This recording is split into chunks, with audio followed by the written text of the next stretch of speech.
Well, it turned out to be a pretty nice Wednesday afternoon here in central and eastern Kentucky after a few isolated to scattered showers along the I-64 corridor.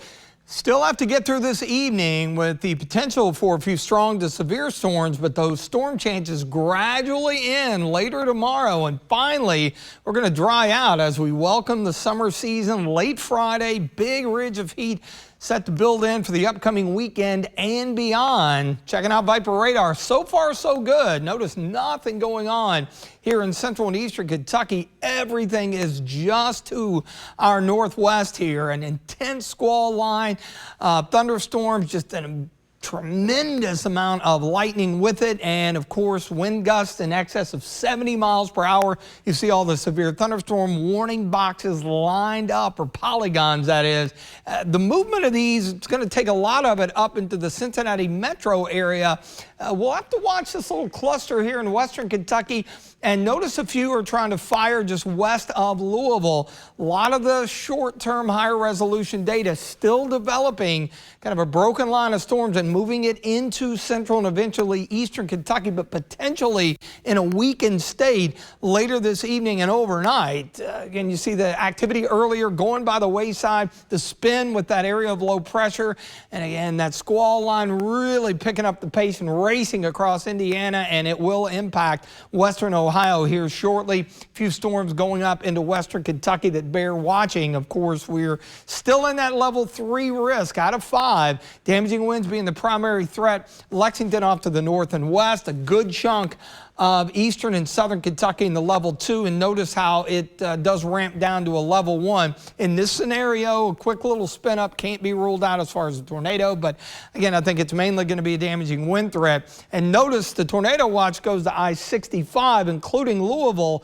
but then farther north, including a few of our northern counties, it's a severe thunderstorm watch until 10 p.m. because the main concern is mainly straight line wind damage. Checking out Mount Sterling, Montgomery County, mixed cloud and sunshine, 82. It's been a breezy day. Southwest winds 10 to 15. Jackson County near McKee, 82 there as well at the Kentucky Mesonet site. Most locations in the low to mid 80s, but then you throw the dew points. Remember, 60 is the threshold for it being a little muggy. 70 or above, tropical feel, plenty of moisture, and there's your end result. Feels like 90 in Flemingsburg, Moorhead, 90 in Danville, 99 in Somerset, and 95 over in Lebanon. So it is really toasty, especially for the final few days of spring. We're going to get into that. It looks like this upcoming weekend. There's the low, there's the front, and of course there's the squall line really racing eastward here. Now our in-house data wants to develop some storms and push them eastward mid to late evening. Notice how it's a little more disorganized as we get into the late evening. Now, the main surface cold front doesn't move through until tomorrow morning, and some upper level support, that'll maybe pop off a few isolated showers. And then after that, we do dry it out as we close out spring on Friday. As far as any additional severe storm chances, potentially early tomorrow morning out east, but a lot of that's going to be organized in the mid-Atlantic up into New England. Finally, some dry days on the way this weekend. A brief break from the humidity. Notice that on Friday, barely, and then we surge back. It's going to be muggy and it's going to be hot. We're going to have an unusually strong area of high pressure even for mid to late June that's going to take hold of the eastern part of the country.